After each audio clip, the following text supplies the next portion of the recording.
नमस्कार, स्वागत है आप सभी का। तो आज की इस वीडियो में अपन BHU PET MSc math entrance 2019 के रिंग थ्योरी के क्वेश्चन करेंगे। इसमें अपन टोटल 3 क्वेश्चन देखेंगे, जो कि ग्रुप होमोमॉर्फिज्म, रिंग होमोमॉर्फिज्म और मैक्सिमल आइडियल कैसे निकालते हैं, आइडियल और सब रिंग पे बेस्ड है। तो इस वीडियो के बाद आपको एक आइडिया लगेगा, जैसे 2020 में आपको पूछा गया था कि नंबर ऑफ मैक्सिमल आइडियल, यहाँ पे फिर से पूछा नंबर ऑफ मैक्सिमल आइडियल, तो आपको आइडिया लग जाएगी मैक्सिमल आइडियल कैसे निकालते हैं। और इसके जो इंपॉर्टेंट पॉइंट है वो आप नोट कर लें, आपको बाद में काम आएंगे और इसके बेसिस पे आप पुराने क्वेश्चन भी कर सकते हैं।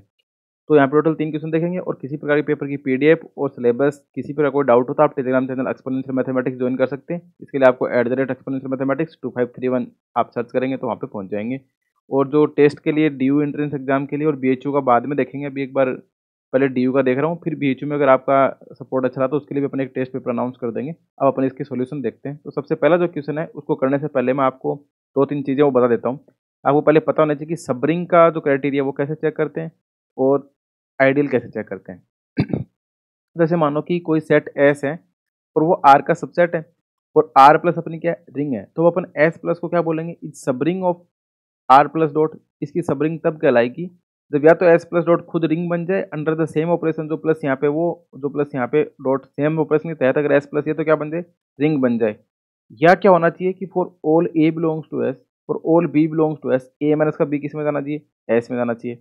और for all A belongs to S, for all B belongs to S, A into B भी किस में होना चाहिए, एस। अगर ये दो कंडीशन सेटिस्फाई हो जाती हैं तो अपन बोल देते हैं कि एस प्लस डॉट जो क्या है, सबरिंग है आर प्लस डॉट का। ये तो क्या होगी, सबरिंग की बात होगी, subring of R plus dot.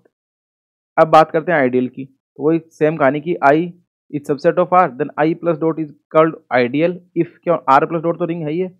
ये आइडियल तब कहलाएगा जब for all A belongs to I, for all B belongs to I, A minus का बी बिलोंग्स टू आई। ये तो सेम कंडीशन होगी दोनों में, फर्स्ट फर्स्ट सेम। तो पर दूसरी यहाँ पे बोलता है कि for all A belongs to, for all R belongs to R. अब यहाँ पे दूसरा एलिमेंट कहाँ से आ रहा है, आर से आ रहा है। देन आर इंटू ए आई में चला जाता है, अपन इसको बोलते हैं लेफ्ट आइडियल। और ए इंटू आर अगर आई में चला जाता है तब इसको अपन बोलते हैं राइट आइडियल। अगर ये दोनों कंडीशन फुलफिल होती है तब उसको अपन क्या बोलते हैं, आई प्लस डॉट क्या कहलाता है, अपना आइडियल कहलाता है। तो ये बात हुई, यानी कि सबरिंग और आइडियल। अब अपन इसका जो पहला क्वेश्चन है वो देखते हैं। आपको सबरिंग की डेफिनेशन में तो ए माइनस का बी भी ऐसे जाना चाहिए और ए इंटू बी भी जाना चाहिए।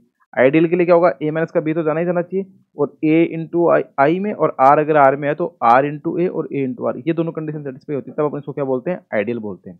तो अपन अगर नेक्स्ट नेक्स्ट की बात करें तो जैसे अपन क्वेश्चन देखें तो क्वेश्चन क्या है कि let R equals to M two cross two, एक दे रखी है अपने को, मतलब रिंग दे रखा है पी, रिंग अपन को बता रखा है रिंग है। रिंग कैसी रिंग है, कि set of all 2 cross 2 matrix हैं A B C D type के, जहाँ पे ए बी सी डी एक सब किससे हैं, इंटीजर से, बिलोंग्स टू जेड है। इस प्रकार का जो सेट है वो अपन को आर दे रखा है, बता रखा है कि ये रिंग का फॉर्मेशन करता है under the usual addition of matrix and usual multiplication of the matrix. अब पूछता है एंड एस दे रखा है कि ए 0 0 ए और ए कहाँ से, Z, B A subset of R. ये तो ऑब्वियस बात होगी कि आप क्या करो, बी और सी को 0 ले लो और ए बराबर डी ले लो और ए जेड से ले लें तो वो क्या बनेगा, सबसेट बनेगा आर का। फाइंड द करेक्ट स्टेटमेंट, तो आपको करेक्ट स्टेटमेंट देखना है, साथ में हिंदी में भी लिखा हुआ है। तो बोलता है पहला ऑप्शन बोलता है S is subring but not ideal, S is an ideal, S is neither A subring nor an ideal, S is an ideal but not A subring. आपको सबरिंग और आइडियल में बताना है। तो सबसे पहली बात तो अगर अपन सबरिंग की चेक करें तो सबरिंग में अपन ने देखा था कि क्या होना चाहिए, अगर एस सेट तो दे रखा है यहाँ पे, तो अब क्या होगा कि अगर आप कोई भी दो मेंबर लेंगे एस से, A belongs to S, B belongs to S, तो क्या होना चाहिए, ए माइनस का बी भी जाना चाहिए और ए इंटू बी भी जाना चाहिए। अब यहाँ पे ए और बी तो इसने ए ऑलरेडी यूज करता, अपन क्या ले लेते हैं, अपन ले लेते हैं कि let X Y belongs to S. तो एक्स वाई बिलोंग्स टू, तो एक्स और वाई क्या दो मैट्रिक्स होंगी, तो एक्स कैसी मान लेंगे, मैं ऐसे मान लेता हूँ कि A1 0 0 A1, ये तो मैं बोल देता हूँ एक्स को। एक मैं चूज कर लेता हूँ वाई, वो मान लेता हूँ मैं B1 0 0 B1, और जहाँ पे A1 कहाँ से है, जेड से है, और B1 कहाँ से है, जेड से है। ठीक है, हो गया काम इतना। अब अपन को क्या चेक करना है, अपन को चेक करना है एक्स माइनस वाई और एक्स इंटू वाई। तो सबसे पहले अपन एक्स माइनस का वाई चेक कर लेते हैं। तो एक्स माइनस वाई करेंगे तो क्या बनेगा, ये मैट्रिक्स में करस्पॉन्डिंग एंट्री माइनस हो जाएगी, तो A1 माइनस का B1 हो जाएगा, ये 0 माइनस का 0 0, ये 0 माइनस का 0 0, और यहाँ पे भी क्या हो जाएगा, ये सॉरी इसको A1 हाँ, तो ये भी क्या हो जाएगा, A1 माइनस का B1 हो जाएगा। अब देखो ये एक्स माइनस वाई किस में जाना चाहिए, एक्स माइनस वाई किस में जाना चाहिए, एस में जाना चाहिए। एक्स माइनस वाई एस में तभी जाएगा जब डायगोनल एंट्री कैसी होनी चाहिए, सेम होनी चाहिए, और जो एंट्री कहाँ से आनी चाहिए, जेड से आनी चाहिए। अब देखो अपन को पता है कि A1 भी जेड में, B1 भी जेड में, और A1 माइनस का B1 भी क्या बन जाएगा, फिर जेड में चला जाएगा। इसका मतलब इस A1 माइनस B1 को आप सी बोल दो, तो C 0 0 C बोल दिया।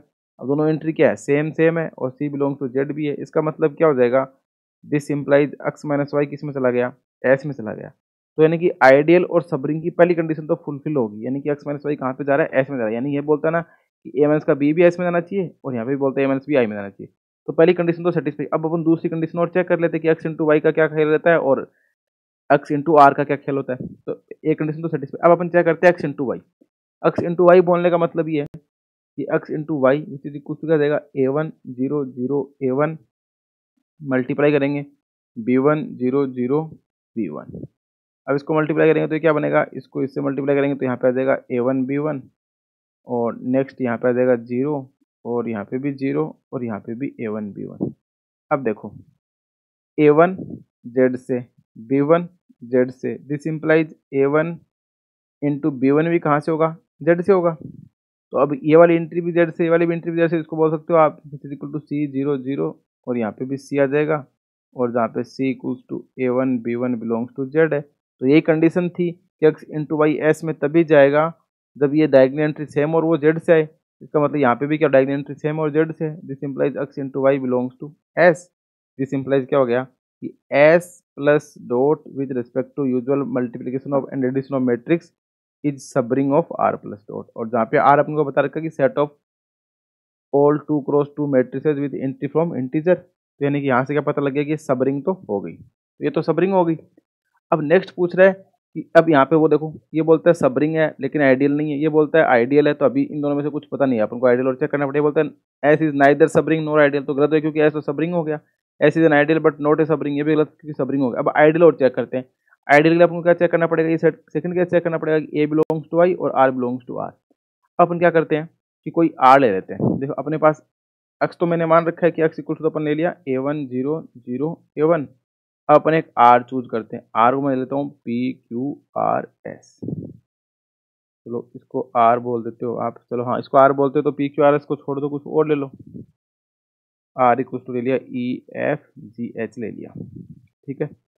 और ये किससे है, बिलोंग्स टू आर है क्योंकि आर कैसे है, are equals to M 2x2 की मैट्रिक्स है सच दैट यहाँ पे जेड लिखा हुआ है, यानी कि सारी एंट्री कहाँ से आ रही है, जेड से आ रही है। और जहाँ पे अपने इसको पता लगे कि ई एफ जी एच ये सब क्या है, इंटीजर है। अपन चेक करेंगे R into X, R into X करेंगे तो ई एफ जी एच और मल्टीप्लाई करवाएंगे A one zero zero A one.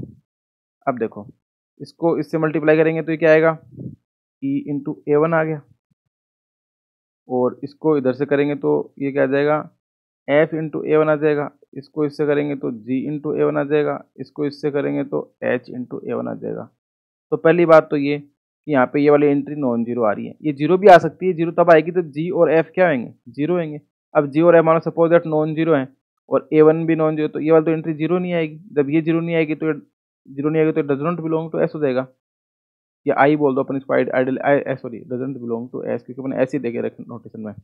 और फिर ये दोनों एंट्री सेम होनी चाहिए, ई ए वन और एच ए वन, ये दोनों सेम भी नहीं आ रही। ये दोनों सेम तब आएंगे जब इक्वल टू एच आएगा, यानी कि ये आइडियल तभी बनेगी जब एफ और जी की वैल्यू जीरो होगी और ई और एच बराबर होंगी। तो ऐसा तो जरूरी नहीं क्योंकि वहाँ पे तो सिर्फ जेड लिखा हुआ है कि R equals to M 2x2 Z लिखा हुआ है।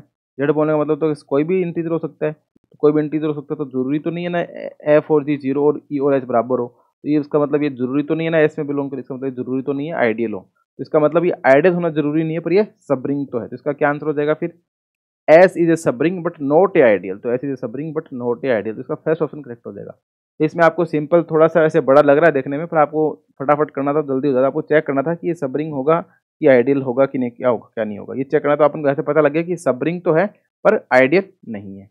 अब चलते हैं नेक्स्ट क्वेश्चन पे। नेक्स्ट क्वेश्चन बोलता है कि F from Z root two से Z root three be a map define by F A plus B root three equal to A plus B root two क्या कर देता है, ये A plus B root three पे map कर देता है। In the following determine a correct answer. ये है अब बताना कि एफ रिंग होमोमॉर्फिज्म है, ग्रुप होमोमॉर्फिज्म है, not ring homomorphism but not group, F is neither group nor ring. पहली बात आपको पता नहीं चाहिए ग्रुप होमोमॉर्फिज्म और रिंग होमोमॉर्फिज्म चेक कैसे करते हैं। तो सपोज दैट कोई मैप है एफ है, वो किसी ग्रुप G1 से G2 पे डिफाइन है। अगर यहाँ पे ऑपरेशन में से लिखता हूँ कि G1 डॉट है और यहाँ पे अगर G2 ओ टाइप का ऑपरेशन, तो अपन क्या बोलते हैं कि F X Y is equal to क्या हो जाएगा, F X operation F Y. तब अपन क्या बोलते हैं, एफ कैसी है अपनी, एफ इज ग्रुप होमोमॉर्फिज्म। और अगर कोई मैपिंग एफ है वो आर प्लस डॉट से यानी कि R1 प्लस डॉट से R2 प्लस डॉट पे डिफाइन, तो अपन इसको बोलेंगे कि F is ring homomorphism if F X plus Y को क्या कर दे, F X plus F Y कर दे, और एफ एक्स इंटू वाई को क्या कर दे, F X into F Y कर दे। और सपोज दैट यहाँ पे भी ऑपरेशन प्लस का और यहाँ पे भी अगर ऑपरेशन प्लस का इस ग्रुप में, तो ये क्या बन जाएगा, F X plus Y equal to क्या आना चाहिए, एफ एक्स प्लस वाई। यानी अगर ग्रुप में एडिशन का ऑपरेशन हो तो उस केस में क्या बन जाएगा, ये ग्रुप होमोमॉर्फिज्म के लिए F X plus Y which is equal to F X plus F Y. इसका मतलब क्या हो गया कि ग्रुप होमोमॉर्फिज्म। तो अगर रिंग होमोमॉर्फिज्म हो जाएगी एडिशन के केस में तो वो ग्रुप होमोमॉर्फिज्म अपने आप ही हो जाएगी, क्योंकि पहले वाली कंडीशन तो सेटिस्फाई हो जाएगी यहाँ से। तो अगर रिंग होमोमॉर्फिज्म है तो दिस इंप्लाइज ग्रुप तो बन जाएगी, पर कंडीशन ये है कि ग्रुप के अंदर जो ऑपरेशन हो कैसा होना चाहिए, एडिशन होना चाहिए, तभी हो पाएगी वरना नहीं हो पाएगी। तो यहाँ पे अपन को दे रखा है एडिशन, क्योंकि A plus B root two है और A plus B root two तो जेड से आ रहा है और ये A plus B root three type का डिफाइन हो रहा है। अब अपन चेक करेंगे यहाँ पे, और जेड भी अपन को पता है कि Z root two under addition क्या बनाता है, ग्रुप बनाता है। ये अंडर एडिशन यहाँ पे एडिशन है, सेल्फ अंडरस्टूड है। अब पूछ रहा है कि रिंग होमोमॉर्फिज्म होगी या ग्रुप होमोमॉर्फिज्म होगी। तो सबसे पहले अपन चेक कर लेते हैं, इसके कोई दो एलिमेंट लेते हैं। अपन को दे रखा है कि एफ अपना कहाँ से है, जेड रूट टू से जेड रूट थ्री पे डिफाइन है, और F A plus B root two को क्या कर देता है, A plus B root three कर देता है। तो इसका हर एलिमेंट है वो इस टाइप से, हर एलिमेंट इस टाइप से। अपन क्या कर लेते हैं, लेट अपन लेते हैं कि एक्स इक्वल्स टू अपना ले लिया A one plus B one root two, Y equals to A two plus B two root two. अपन क्या चेक करेंगे, अपन चेक करेंगे F X plus Y check करेंगे। तो एफ एक्स प्लस वाई से पहले अपन को एक्स प्लस वाई निकालना पड़ेगा। एक्स प्लस वाई क्या आ जाएगा, A one plus A two plus B one plus B two into क्या आ जाएगा, रूट टू आ गया। अब जब F X plus Y check करेंगे तो क्या बन जाएगा, F of A one plus A two plus B one plus B two root two. और एफ क्या करता है, F A plus B root two को A plus B root three करता है। यहाँ पे ए ये है और बी है, तो ये क्या बन जाएगा, A one plus A two plus B one plus B two into root three by definition of ring homomorphism. ये जो अपने को कंडीशन डिफाइन दे रखी है इस डेफिनेशन से, ये दे रखा है। तो अब इसको अपन ऐसे भी देख सकते हैं ना, A one plus B one root three plus A two plus B two root three. और इसको मैं क्या लिख सकता हूँ, एफ ऑफ एक्स लिख सकता हूँ। इसको मैं क्या लिख सकता हूँ, एफ ऑफ वाई लिख सकता हूँ। इसका मतलब क्या हुआ, इसका मतलब ये हो गया कि F of X plus Y equal to क्या आ गया, F X plus F Y. इसका मतलब ग्रुप होमोमॉर्फिज्म बन गई यहाँ पे एडिशन के रिस्पेक्ट में। तो this implies F is group homomorphism. तो एफ यहाँ पे ग्रुप होमोमॉर्फिज्म तो बन गई, और रिंग होमोमॉर्फिज्म की पहला कंडीशन चेक होगी। अब अपन को क्या चेक करना है, अपन को अब चेक करना है एफ एक्स इंटू वाई क्या आता है, क्या वो F X into F Y आ पाता है क्या। तो अपन ये और निकाल लेते हैं। तो सबसे पहले आपको एक्स इंटू वाई निकालना पड़ेगा।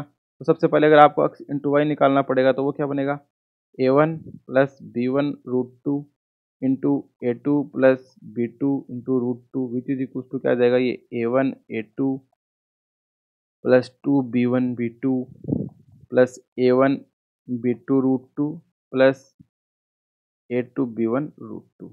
ये बन गया। इसको आप और सिंप्लीफाई करेंगे तो A one plus A two plus two B one B two और plus A one B two plus A two B one into root two बन गया। तो अपन को क्या निकालना है, F of X Y. F of X Y निकालेंगे तो एफ ऑफ यानी कि F of X Y equal to क्या हो जाएगा, यह आ जाएगा, और इसके पूरे के बाहर क्या लग जाएगा, एफ ऑफ निकल जाएगा। और F of A plus B root two क्या करता है, A plus B root two को एफ क्या कर देता है, वो भेज देता है A plus B root three पे भेज देता है। यानी कि ये तो एज इट इज आ जाएगा और ये भी एज इट इज, यहाँ पे रूट थ्री हो जाएगा। तो इसकी वैल्यू क्या आ जाएगी, A one plus A two plus two B one B two, two B one B two plus A one B two plus A two B one into क्या आएगा, रूट थ्री आएगा। ये तो किसकी वैल्यू आ गई, एफ एक्स इंटू वाई की value आ गई। अब अपन को क्या चेक करना है, F X F Y check करना है। तो देखो एफ एक्स क्या आएगा, एफ एक्स क्या आएगा, एक्स तो अपना ये रहा। अब इस पे अप्लाई तो एफ एक्स तो आएगा मेरा A one plus B one root three. F Y कितना आएगा, A two plus B two root three. अगर आप F X into F Y निकालेंगे तो वो कितना आएगा, वो आएगा A one A two plus three B one B two plus A one B two into root three plus A two B one into root three. इसको simplify करेंगे तो ये बन जाएगा A one A two plus three B one B two plus A one B two plus A two B one into root three. तो ये किसकी वैल्यू है, ये F X into F Y की है। तो क्या ये वाली वैल्यू और ये वैल्यू दोनों सेम है? तो ये दोनों सेम नहीं है, क्योंकि यहाँ पे A1 A2 आ रहा है, A1 A2 आ रहा है, यहाँ पे 2B1 B2 आ रहा है, यहाँ पे 3B1 B2, आगे वाला टर्म सेम है। तो ये 2B1 B2 और 3B1 B2 का चक्कर है। इसका मतलब क्या हो गया? इसका मतलब ये हो गया कि fx into Y not equals to fx into fy, दोनों इक्वल नहीं आ रहे। दोनों इक्वल नहीं आए तो क्या नहीं है? This imply this is not ring homomorphism. तो ये रिंग होमोमॉर्फिज्म नहीं है बट ग्रुप होमोमॉर्फिज्म, क्योंकि पहली कंडीशन तो सेटिस्फाई हो गया, fx plus Y equal to fx plus fy आ गया। तो यहाँ से पता लग गया कि ग्रुप होमोमॉर्फिज्म तो है पर रिंग होमोमॉर्फिज्म नहीं है। तो कौन सा ऑप्शन है ऐसा कि F is a ring homomorphism? नहीं, F is a ring group homomorphism but not, ये करेक्ट हो जाएगा। F is ring homomorphism but not, है गलत, ये भी गलत, ना तो रिंग ना। तो इसका मतलब सेकंड ऑप्शन करेक्ट है कि ग्रुप होमोमॉर्फिज्म है पर रिंग होमोमॉर्फिज्म यहाँ पे नहीं है। तो ये आपको थोड़े से बड़े बड़े क्वेश्चन लग रहे हैं, बस इसमें आपको सिंपल चेक करना था, बस जनरल डेफिनेशन लगानी थी दोनों क्वेश्चन में। अब जो नेक्स्ट क्वेश्चन है वो तो बड़ा सिंपल है कि the total number of ideal and maximal ideal of the ring Z eight, यानी कि टोटल तो कितनी आइडियल होंगे इसके पास, जेड एट के पास, और मैक्सिमल कौन कौन सी होंगी। तो जेड एट पहले आप कल अपन ने देखा था कि मैक्सिमल आइडियल निकालने का तरीका कल अपना क्या था, अपन ने देखा था कि जेड एन के पास जो नंबर ऑफ मैक्सिमल आइडियल वो क्या होती है, मैक्सिमल, कल ही देखा था लास्ट वीडियो में BHU वाले 2020, maximal ideal in Z n which is equal to क्या हो जाती है, number of prime divisor of n equal to number of prime divisor of n, और एन यहाँ पे क्या है 8 है, तो एन इक्वल टू 8, 8 को आप क्या ले सकते हो 2 की पावर 3। आपको पता है इसकी प्राइम डिविजर कितनी है, प्राइम डिविजर तो सिर्फ एक है, 2 से डिवाइड हो रहा है, 2 की पावर 3 को सिर्फ अपन 2 से डिवाइड कर पाते हैं, बाकी किसी प्राइम नंबर से डिवाइड नहीं कर सकते। इसका मतलब क्या हो गया, prime divisor of 8 equal to 1, prime divisor of 8 is equal to 1, सिर्फ एक ही है, वो क्या है, उसकी वैल्यू कितनी है 2 है, इन 2 से सिर्फ डिवाइड कर सकते हैं। तो जो नंबर ऑफ प्राइम डिविजर कितना आ रहा है, एक आ रहा है, तो नंबर ऑफ मैक्सिमम आइडियल कितनी आएगी, एक आएगी। ऐसा कौन सा ऑप्शन है नंबर ऑफ मैक्सिमम आइडियल एक है, सिर्फ फर्स्ट ऑप्शन है। तो इसका मतलब क्या हो जाएगा, नंबर ऑफ मैक्सिमम आइडियल तो कितनी हो जाएंगी 1 हो जाएंगी, और टोटल आइडियल 4 हो जाएंगे। अब 4 कैसे हुई, देखो आपको इसका भी फंडा बता देता हूँ कि number of ideal in Z n which is equal to टो एन, या ऐसे बोल सकता हूँ कि डिविजर ऑफ